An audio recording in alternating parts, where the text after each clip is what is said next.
Hola, mi nombre es Miguel Rocha y hoy estoy con mi compañero Ian Herrera para hablarles un poco acerca de las integrales de línea. Básicamente las integrales de línea se dividen en campos escalares y vectoriales. En este caso yo les voy a hablar de campos escalares. Digo que solo como repaso, sabemos que una integral de una sola variable representa el área bajo una curva.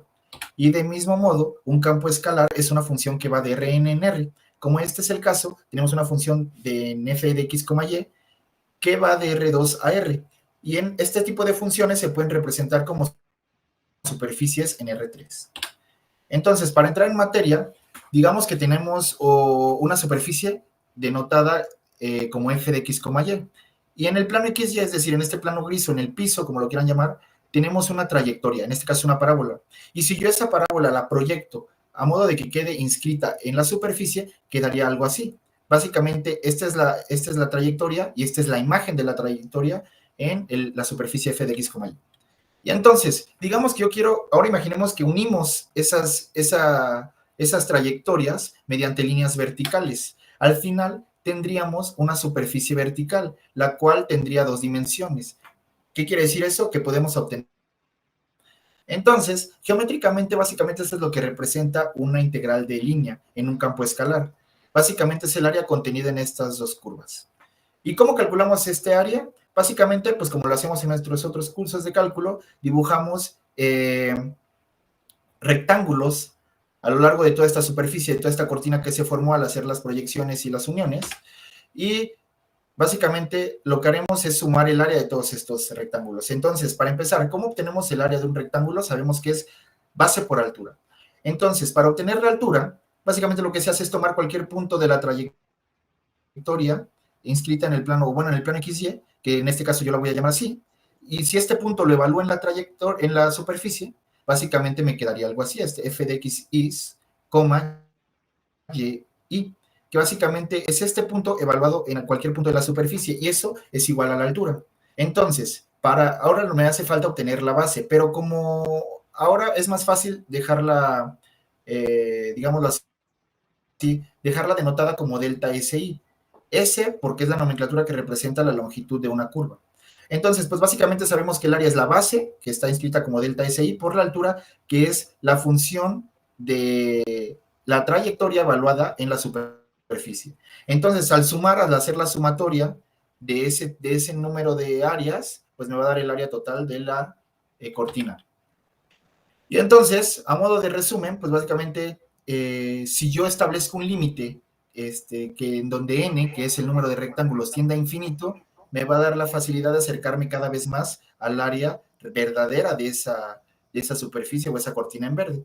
Por lo tanto, yo puedo decir que el límite cuando n, que es el número de rectángulos, tiende a infinito, es igual a la sumatoria, bueno, es la sumatoria de las bases por las alturas de todos los rectángulos, y eso es igual al área. Entonces, de ahí puedo partir para regresar a esta expresión o para formar esta expresión, que es la integral de C, que C es, digámoslo así, todo lo que está por encima de la curva C de f de x, y, pero este delta SI al tomar el límite se vuelve un diferencial de S. Y bueno, pues, ¿cuáles son los pasos para realizar una de línea en un campo escalar? Pues básicamente lo que se hace es, lo primero que es parametrizar la curva. ¿Por qué? Porque de esta manera introducimos una variable llamada t, la cual nos va a ayudar a reducir, en lugar de tener tres variables x, y y s, simplemente dejar la integral en función de t. Asimismo, la parametrización pues representa una curva en el plano XY.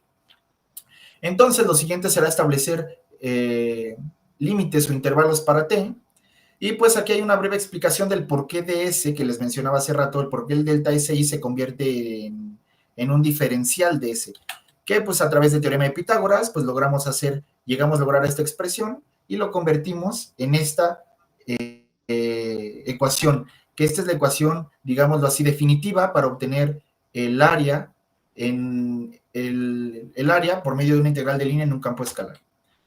Y entonces aquí tenemos un ejercicio, el cual nos pide calcular la integral de línea sobre C. C es digamos así, la integral, va a ser C la curva, y esta va a ser la función o la superficie sobre la cual yo voy a integrar. Para hacer este tipo de ejercicios tenemos que tener la superficie, y asimismo nos tienen que dar, ya sea tenemos dos opciones, nos pueden dar las ecuaciones paramétricas de la curva C o en su defecto una función que describa la curva C y nosotros obtener las ecuaciones paramétricas de dicha función. Para esto también nos dan un intervalo sobre el cual se va a mover t o sobre el cual va a estar t. Entonces, lo primero es obtener las derivadas que se muestran aquí en esta de la fórmula y sustituirlas en la ecuación. Es decir, estas ecuaciones paramétricas las sustituyo en lugar de x y y, sustituyo por las ecuaciones paramétricas. Y me queda una expresión de este estilo, que al final aplicando linearidad, pues sabemos que la integral de una suma es la suma de todas las integrales, entonces me quedan dos integrales, las cuales para mi gusto yo decidí integrar por separado. Entonces, pues para la primera integral uso el método de sustitución y me queda este tipo de expresión, que es como la respuesta a la primera integral, o es la primera expresión integrada.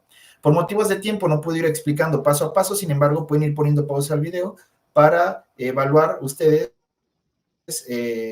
cómo fui realizando el procedimiento. Luego necesito resolver la otra integral, la integral que tenía aquí. La voy a resolver y en este caso igual es por sustitución trigonométrica y simplifico usando estas ciertas expresiones. Al final esta fórmula, yo la investigué, es bueno, de mucha ayuda para reducir y simplificar las expresiones trigonométricas y pues sustituyendo y reemplazando por las integrales me queda una expresión de esta índole. Así. Entonces, lo que voy a hacer es aplicar la función de valor absoluto a los argumentos que tienen solamente funciones logarítmicas. ¿Para qué? Pues para obtener o para con el fin de extender el dominio de la integral. Entonces, al hacer esto, simplifico y reescribo y al final me queda una ecuación o una expresión que es arcoseno hiperbólico de 4 más 4 por la raíz de 17. Lo que al evaluarlo me da un valor numérico de 18.5871. Y simplemente como para comprobar que realmente la integral se efectuó de forma correcta, lo logré hacer con el software Wolfram y me da el mismo resultado, por lo que esto va a representar el área, digámoslo así, de la curva que yo tenía inscrita en el plano XY y la superficie. Y bueno, gráficamente el ejercicio que hicimos se vería así. La ecuación P de XY representa la superficie amarilla y asimismo la ecuación C, en este caso aquí tenemos las mismas ecuaciones paramétricas con el intervalo de t de menos 2 a 2 y pues básicamente se vería así. Esta es la curva C en el plano XY, este es digamos así, la superficie P de XY y estas líneas negras que se ven aquí serían la imagen de la curva C. Y dirán, ¿por qué se ve desnivelada? Pues obviamente porque como está inscrita en la superficie, se tiene que adaptar al desnivel de la misma. Entonces, nosotros con la integral de línea lo que hicimos fue calcular todo el área dentro de esas dos curvas. Ahora, una vez revisado lo que son las integrales de línea en campos escalares, procedemos con campos vectoriales, en donde la principal diferencia radica en que en los campos escalares las funciones arrojan números reales, mientras que en los vectoriales arrojan vectores, como bien lo indica su nombre, lo que nos permite construir esquemas como el siguiente, en el que en ese plano los únicos elementos existentes son vectores. Esto tiene muchas interpretaciones físicas. Nos permite evaluar el flujo de un fluido a través de un objeto, el cambio de temperatura, cómo interactúan fuerzas, por ejemplo, el electromagnetismo o la fuerza de gravedad en determinados campos, e incluso cómo nos permite evaluar el comportamiento de una función en determinado caso. Como voy a explicar a continuación, para construir un campo vectorial hay que tener bien claro el concepto de gradiente. El gradiente es el conjunto de las derivadas parciales de una función escalar.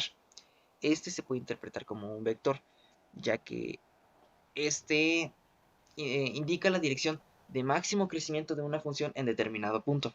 Esto va a ser muy útil para evaluar funciones como en el siguiente ejemplo, en donde tenemos un par de máximos locales que al interpretarlos en un campo vectorial podemos observar cómo los vectores, si bien no cambian su magnitud, sí modifican su trayectoria para indicar ese crecimiento en los dos puntos que nosotros tenemos e interpretamos como máximos locales. Ahora esto nos permite interpretar una integral de línea en un campo vectorial, la cual generalmente se traduce como el trabajo realizado. Es decir, sabiendo que el trabajo es la fuerza por el desplazamiento, nuestro campo vectorial lo podemos interpretar como un campo de fuerzas. Entonces evaluamos la influencia de ese campo de fuerzas a través de la trayectoria de una partícula en la dirección de esa trayectoria. Es decir, la fuerza evaluada en la trayectoria por la dirección de la trayectoria. ¿Y cómo definimos una dirección? Con la derivada de la curva. Esto ya nos lleva a plantear la integral completa, que sería la integral evaluada en un rango, en donde nosotros delimitamos nuestra curva, de la función evaluada en la curva, para evaluar cómo esta influencia a la curva, por la dirección de la curva, que sería r de t, la derivada de la curva.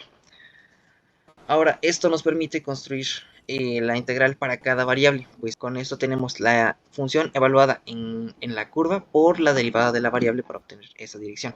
En el caso de tener más de dos variables, por ejemplo una tercera que sería z, lo único que se hace es agregar z a la curva, se evalúa de igual manera en la curva y se multiplica por la derivada de esa última variable, teniendo así en vez de dos, sino tres ecuaciones. Con esto podemos llegar ahora sí a la interpretación. Retomando el ejercicio que realizó mi compañero Rocha, como les decía, para generar el campo vectorial necesitamos el gradiente de la función escalar para evaluarlo como vectores. En este caso, el gradiente de la función nos da y coseno de x, seno de x. Esto nos permite ahora sí plantear el campo vectorial sobre el cual vamos a trabajar, que pues evalúa cómo el comportamiento de la función dependiendo de la imagen, cómo crece o decrece en este caso. Ahora, para evaluarlo en un ejercicio necesitamos una curva. Nosotros evaluaremos cómo el campo vectorial afecta a esta curva en la dirección en la que se mueve una partícula sobre esa curva. Ahora sí podemos proceder a nuestro ejercicio, en donde tenemos primero que calcular el gradiente de la función, como les comentaba, que tenemos y coseno de x, seno de x.